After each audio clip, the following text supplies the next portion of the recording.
Silakan.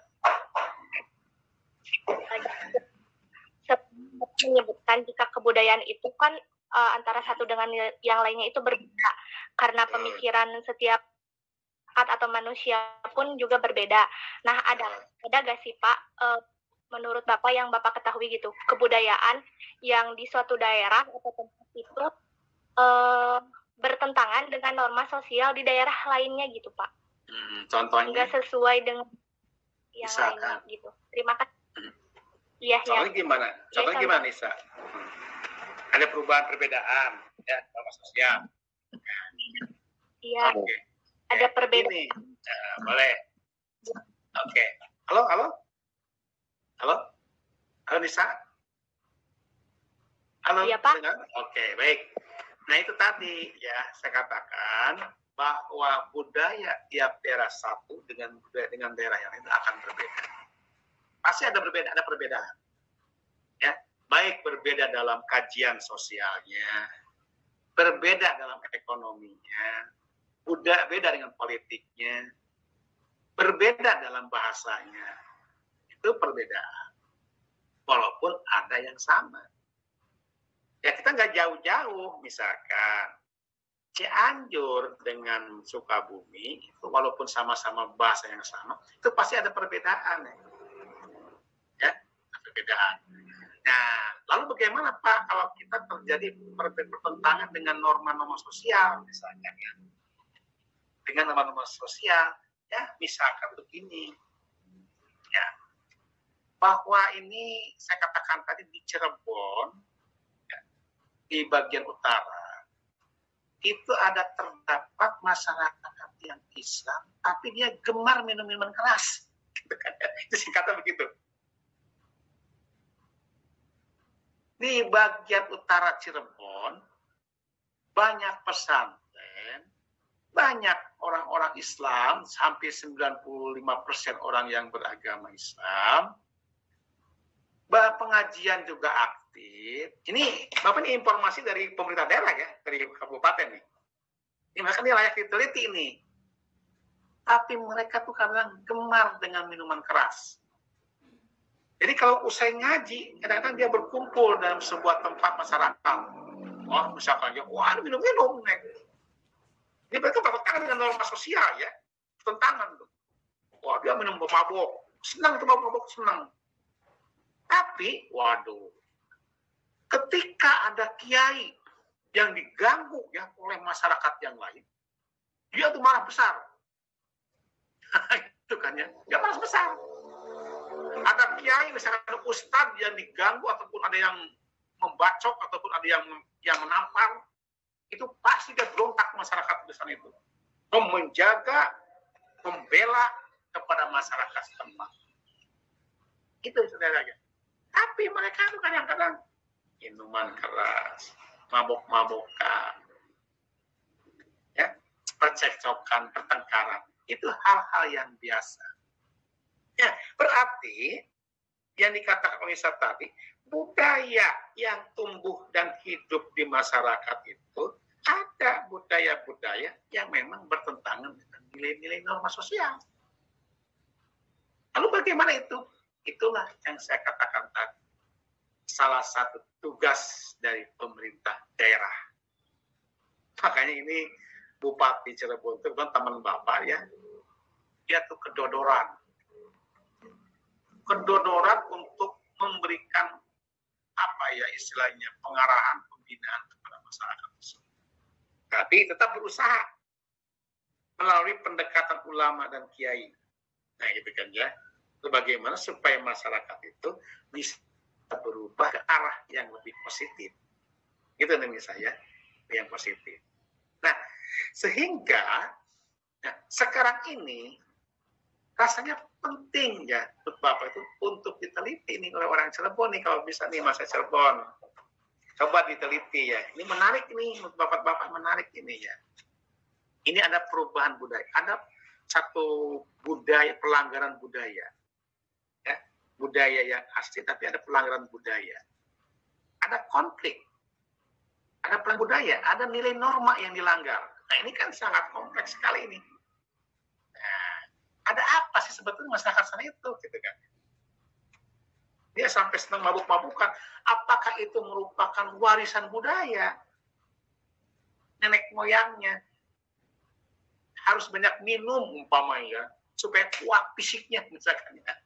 Atau mungkin begitu ya. Ini kita perlu dikaji juga kan.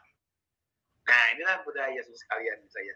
Jadi kalau memang terjadi suatu tentang pelanggaran nilai budaya oleh masyarakat, ini sebetulnya kan tugas pemerintah daerah. Tapi wajib ini memberikan masukan dari kita kepada pemerintah daerah. Nah, dari penelitian itu nanti, oleh Anda itu nanti, oleh penelitian, gitu ya. Menginformasikan kepada pemerintah daerah, ini Pak, penelitian saya. Kenapa sih terjadi konflik, Pak? Ini Pak Bupati ini. Ternyata ini ada satu budaya khas yang dimiliki oleh bagian utara Cirebon. Nah, gitu ya. Nah, itu mungkin tidak hanya di Cirebon, mungkin di Bandung ada, mungkin juga di Tasik juga ada, mungkin juga ada di Cianjur, Karawang, atau tempat-tempat lain. Tentang peristiwa yang terjadi yang sama seperti ini, yang serupa. Ini kan jadi bahan kajian. Inilah sosiologi budaya, saudara. Ini saudara akan masuk kepada masyarakat, melihat tentang budaya yang tumbuh dan berkembang tadi. Seperti apa tumbuhnya? Itu sih tembang itu, budaya itu. Kok konflik? Nah, misalkan ya. Kok terjadi harmoni? Nah, jadi yang diteliti itu tidak hanya masalah konflik. Mungkin Anda melihat di sebuah masyarakat ada budaya yang harmoni, yang rukun, damai. Masyarakat itu rukun sekali, Pak. Damai, tidak pernah ada konflik. Nah ini, wah luar biasa ini, apalagi kalau Anda menemukan tentang seperti itu, masyarakatnya adem, ayem, ya, sejahtera, tidak ada konflik. Nah, ini menunjukkan bahwa harmonisasi tentang masyarakat budaya. Ini teliti itu, bagus itu. Nanti akan dijadikan sebagai model oleh saudara. Disebar pada masyarakat bahwa keharmonisan tentang masyarakat melalui pendekatan budaya itu adalah di kampung Kabupaten Bandung misalkan ya. Ini modelnya seperti ini. Untuk merekatkan hubungan masyarakat melalui pendekatan budaya, inilah budaya yang mau dikembangkan begitu. Ya, ini luar biasa ini sosial budaya ini. Jadi Anda sudah masuk menciut kepada persoalan yang lebih prinsip, yang lebih detail ya di masyarakat. Nah, inilah sebagai bahan kajian penelitian bagi Anda dalam menyusun skripsi nanti ya, atau jurnal nanti itu dipersilakan. Nah, itu saudara sekalian. Ya, masih ada nih pertanyaan? Masih ada? Cukup ya?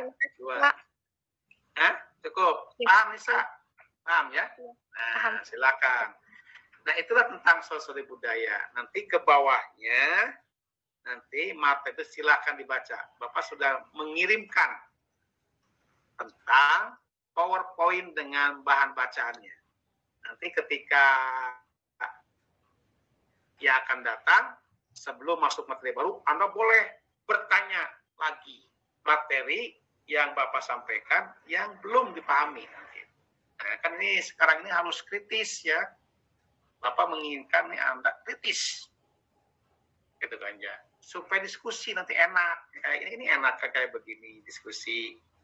Jadi kita akan selalu bertukar pikiran. Ya, bagaimana sih kita itu Pak nih di masyarakat begini-begini? Boleh itu, silakan aja. Nah, sebab tidak semua, kan yang paling fokus kan bahwa inilah konsep sosiologi budaya. Karena itu.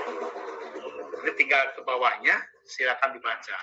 Ya, supaya nanti Bapak jelaskan secara global, nanti pembahasan yang berikutnya lewat PowerPoint, kemudian lewat penjelasan secara berapa lembar tuh nanti ulasan, itu silakan dibaca. Nanti minggu yang akan datang, masih bertemu dengan Bapak, sebelum menjelaskan materi baru, Nanti bertanya dulu nih tentang materi yang ini, gitu ya, yang sudah Anda baca pada pertemuan yang kedua. Siapa tahu nanti ada yang ditanyakan, Pak saya belum mengerti materi ini apa maksudnya, boleh, gitu kan ya. Supaya nanti kita saling menyempurnakan. Jadi hidup nanti kelas itu, suasana kelas itu hidup, bergairah. Semua mahasiswa itu kan banyak yang berkomentar, banyak yang mengkritisi, banyak yang bertanya. Ini menunjukkan bahwa tugas studi yang kita harapkan sekarang itu dalam peraturan undang-undang Kementerian Pendidikan dan Kebudayaan, bagaimana ini mahasiswa itu kritis gitu. Jadi Bapak sebagai dosen tugasnya bagaimana bahwa mahasiswa itu mengkritisi atau kritis, berjiwa kritis terhadap persoalan begitu. Kan enak nanti itu ya. Tinggal hanya diam, tidak. Boleh Anda bertanya, silakan, silakan. Gitu ya. Itu hal-hal yang Bapak sampaikan. Cukuplah 1 jam. Ya. Nanti yang berikutnya dibaca, dipahami ya oleh Anda, nanti diskusikan pada minggu yang akan datang sebelum materi yang baru yang akan Bapak sampaikan. Itu barangkali sekali lagi cukup 1 jam udah panas banget telinga ya. Nah itu sekali lagi nanti kepada Kosma tolong itu kelompok yang 8 ya. Nah ini ya dibuat 8 kelompok, nanti materi akan Bapak share ke ini. Ya itu yang saya ada pertanyaan yang sana ya tentang rencana kuliah. Cukup ya, Mas Mat? Oke, jangan lupa absen. Ini memang masih gangguan Inos ya? Itu kemungkinan belum dibuatkan oleh dosennya. Ini Prof, jadi dosennya. Oleh siapa nanti yang buat itu? Oleh fakultas kan atau Bapak? Oleh Prof. Oh gitu ya, mungkin Bapak belum mengakses nih. Kemarin ada gangguan kemarin tuh, Neng. Kemarin ada gangguan. Nah, sekarang nggak tahu nih. Kita belum coba lagi Bapak nih. Jadi dibuatkan dulu menurut Bapak ya, bikin lagi ya, masuk dulu. Oke. Ya baiklah, nih terima kasih nih pada kelas D atas partisipasinya.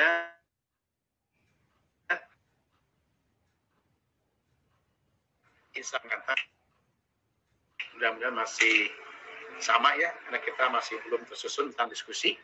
Nah, tinggal nanti saudara Sania sebagai Kosma membuat 8 kelompok persiapan pertemuan yang akan datang. Itu barangkali, terima kasih.